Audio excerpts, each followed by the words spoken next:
I recently got back from a 7-day canoe trip in the wilderness of Maine, and what a trip it was.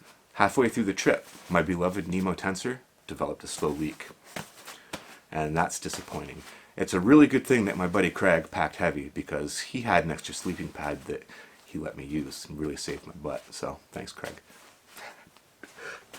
I've had this sleeping pad for a little over a year now, and I've used it on all kinds of trips. And I love this pad. I love it, but I'm a bit disappointed that it developed a slow leak. I wasn't doing anything crazy with it. It was on a canoe trip. I was packing it away carefully. I always make sure that it's away from sharp objects. I even put it in my fleece pillowcase sleeve to make sure that it's all protected and snugged up nice. Then when I set it up, I put down a ground sheet. I put my tent on top of that, and then my sleeping pad went inside the tent.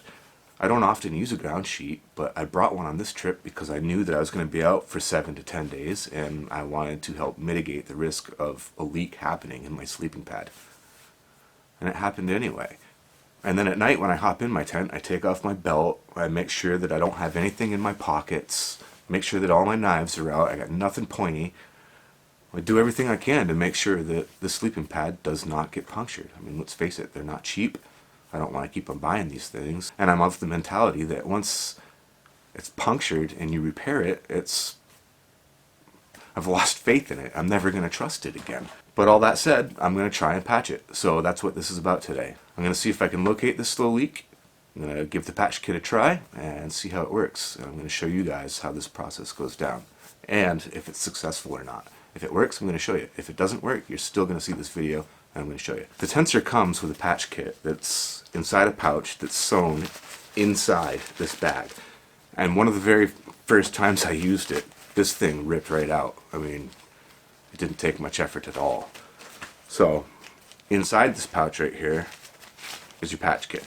Inside the repair kit, you get this big patch, you get 2 small patches, you get 2 adhesive patches, one of which I used for an infield repair on one of my hot tents. Worked great. And instructions. Alright, I have this thing completely pumped up, full, as much air as I can get into it because I want that pressure pushing air out. And the bathtub is full of water, so I'm going to go dump this and see if I can see any air bubbles. There it is. Right there. So what I'm going to do is take this silver Sharpie and mark out the area.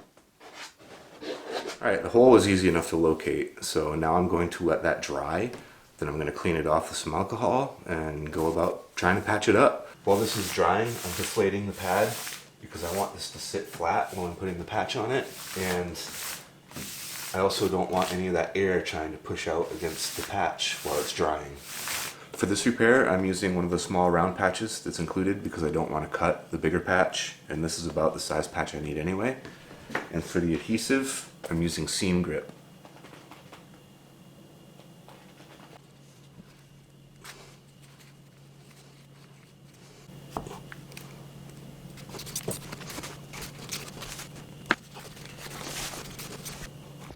I've done everything that this says to do. Follow the instructions, use the same adhesive they told me to, and this patch just keeps rolling back. My impressions at the moment are doubtful. I don't have too much hope for this, but I'm going to keep my fingers crossed. It's in the weirdest spot too, on the bottom, which I guess isn't so strange, but way up in the baffle. I don't know. Eventually what I ended up doing was just pulling off that patch and then starting the process over with the other patch. Turns out a bottle cap from a juice bottle is just the right size to weigh these patches down and not get adhesive on them. I put a book on top of the bottle cap and a big jug of paint on top of that and let it sit for hours. So I checked on it after a few hours and it looks like it's actually going to stick and hold. What I'm going to do now is go around the edges with some seam grip, just as a backup precaution and to help hold these edges down. I don't want any of this to start peeling up. It's not pretty, but if it works, I really don't care. Now I'm going to let that sit overnight. We'll see how that looks in the morning. It's now been 2 days since I made the repair. And there it is. It's not pretty, but I really don't care as long as it works. So now I have to put some air in this and see if it's going to hold. The pad has been inflated. There's my little repair patch. Now it's time to dump some water on it. Alright, I don't see any air bubbles. Well, got a lot of water on here. I'm applying pressure. And I don't see any air bubbles at all. Awesome. So I'm happy to report that sleeping pad has been holding air for 7 days. It's been sitting in my basement for a week and it's still inflated. So fingers crossed the repair worked. But this brings me to some afterthoughts. I've been thinking about that first patch, and I think that the reason that it peeled off was because it was folded. I managed to store it at some point and it just got folded in half, and I think that gave it memory and the patch just wanted to peel up on itself.